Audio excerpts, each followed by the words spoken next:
The Australian Electoral Commission is an independent statutory agency to deliver federal elections and referendums.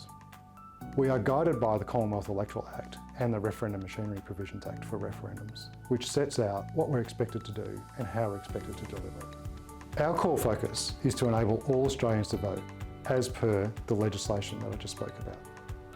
We do everything we possibly can within those pieces of legislation to deliver the best possible voting services to all Australians. We also have an important role in educating electors and making sure electors know how to enrol and know how to vote. We make sure that voting is fair and equal and accessible. That's a critical part of our role, not just for elections, but also for referendums.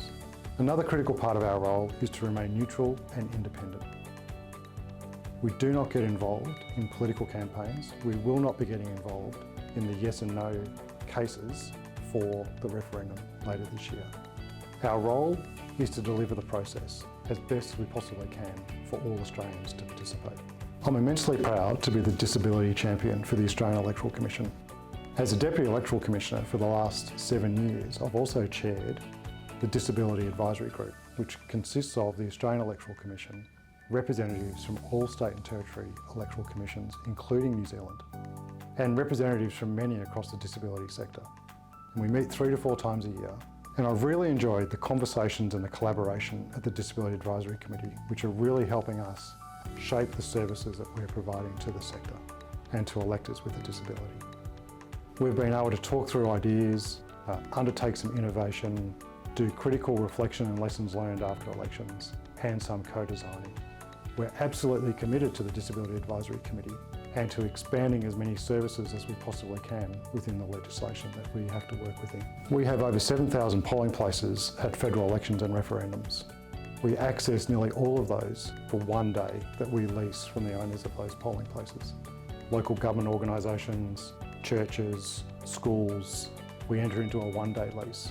And clearly we have no control over the accessibility arrangements that are in place in those premises.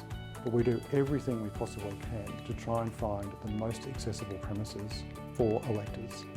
And one of the great initiatives that we did in the Disability Advisory Committee was to put a search engine on our website to allow people to search for the particular service and accessibility requirement that they were looking for at particular polling places all over Australia. That was in place at the election last year. It'll be in place for the referendum this year and for elections going forward. It really received some very positive feedback and helped electors to really plan their vote and where to vote and where they could get the best levels of accessibility. We also promote, through a whole range of advice, including easy read guides and other formats of accessible communication products, that people can take a friend, take a relative, take a carer to help them cast their vote in the polling place. Or they can ask the AEC staff to also help them. And we do training videos for our staff so they know what to do when they're asked by somebody who's looking for help to cast their vote in a polling place. We're there to help them to talk about the process, never to talk about how to vote. We do everything we can to make sure the information on our website is fully accessible, and we produce as many accessible communication products as we possibly can. And we utilise the Disability Advisory Committee and the networks that come from the members of the committee to distribute that information far and wide across the disability sector. Try and educate everybody about how to vote, where to vote, and what support services are available for them. One of the features that we've provided for many elections for over 10 years is a telephone voting service for people who are blind and low vision. And that is a world-renowned service that we offer under our legislation, which is taken up by more than 2, sometimes nearly 3,000 electors every federal election. We also provide other services, such as virtual Auslan interpreter services, where people can walk into a polling place and be provided with advice about how to access a virtual Auslan interpreter. And we also provide a range of other services like text-to-speech pens and portable hearing loops in many of our polling places. They'll be noted on our website so people can search for which polling places provide those services so people can more easily plan their vote. We have a range of education products on our website, again, many of which are fully accessible.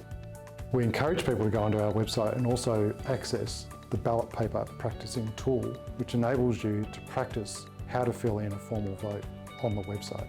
That's also available for the referendum, and given that we haven't had a referendum in nearly 25 years, it's a great option for people to get on there and learn how to cast a formal vote for the upcoming referendum. I'm very proud of the services that we're providing to 17.5 million Australians across over 7,000 polling places for all federal elections and referendums. It's a really, really complex undertaking, but we do our very, very best to deliver our best service to all Australians. And having everybody participate enriches our democracy, and that is what we're here for. Please access our website, all of our education products, reach out to us, ask any questions. Most importantly, please make sure you're enrolled to vote and that you do cast a formal vote. Authorised by the Electoral Commissioner, Canberra.